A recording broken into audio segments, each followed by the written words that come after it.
ഈ ഒരു ന്യൂസ് ഞാൻ ആദ്യം കണ്ടപ്പോഴും ഞാൻ വിചാരിച്ചത് എന്ത് തേങ്ങയാ ഇത് ബോധമില്ലാത്തവന്മാരാണോ, ഇത് കുന്താണ്. ഈ കമന്റ് ബോക്സിൽ കമന്റ് ഇട്ട മിക്കവരും അങ്ങനെ തന്നെയാണ് പ്രതികരിച്ചിട്ടുള്ളത്. പക്ഷെ അതിൽ ചില നല്ല ചിന്തിച്ചിട്ടുള്ള കമന്റുകളും ഉണ്ടായിരുന്നു.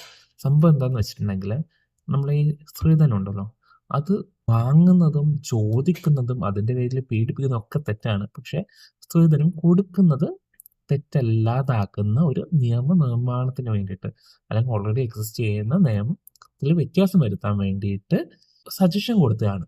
സംഭവം എന്താന്ന് വെച്ചാൽ, സ്ത്രീധനമൊക്കെ കൊടുത്ത് നമ്മൾ അതിന് ശേഷം ഈ സ്ത്രീധനം പോരാ, അല്ലെങ്കിൽ ഇത്ര സ്ത്രീധനം തന്നുള്ളൂ, അപ്പൊ അതിനെ ചോദിച്ച സ്ത്രീധനം തന്നില്ല എന്ന് പറഞ്ഞിട്ട് പോസ്റ്റ് മാരേജ് ആയിട്ട് പീഡനങ്ങൾ നടക്കുന്നുണ്ട്, ഒരുപാട് ഉപദ്രവങ്ങൾ നടക്കുന്നുണ്ട്. അതിനെതിരെയാണ് ഇപ്പോഴത്തെ സിനാരിയോയിൽ കൊടുക്കുന്നതും വാങ്ങുന്നതും തെറ്റാണ്. അപ്പോൾ ഇങ്ങനെ ഒരു നിയമ നടപടി വരികയാണെങ്കിൽ, ഓൾറെഡി കൊടുത്ത് കല്യാണമൊക്കെ കഴിഞ്ഞിട്ട് പിന്നെ ഇതിനു വേണ്ടിയിട്ട് ചോദിച്ച് പീഡിപ്പിക്കുന്ന സമയത്ത് കൊടുത്തത് കൊണ്ട് നമുക്കത് നിയമ നടപടി വരുമോ എന്നുള്ള ഒരു ഇതിൽ പിൻവലിഞ്ഞു നിൽക്കുന്നത് തടയാൻ സാധിക്കും. അതുകൊണ്ടാണ് ഇങ്ങനൊരു ശുപാർശ നൽകിയിട്ടുള്ളത്.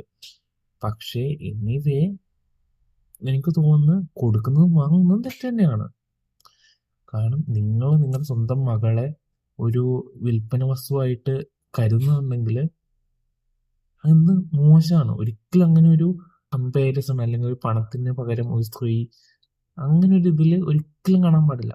പിന്നെ കുറച്ച് നാളത്തേക്ക്, കുറച്ച് കാലത്തേക്ക് ഇതൊരു ഹെൽപ്ഫുൾ ആയിട്ട് ഒരു ട്രാൻസാക്ഷന് വേണ്ടി നിങ്ങളെ ഹെൽപ്പ് ചെയ്യുവാണെങ്കിൽ ഓക്കെ, ഇറ്റ്സ് ഗുഡ്. ബൈ.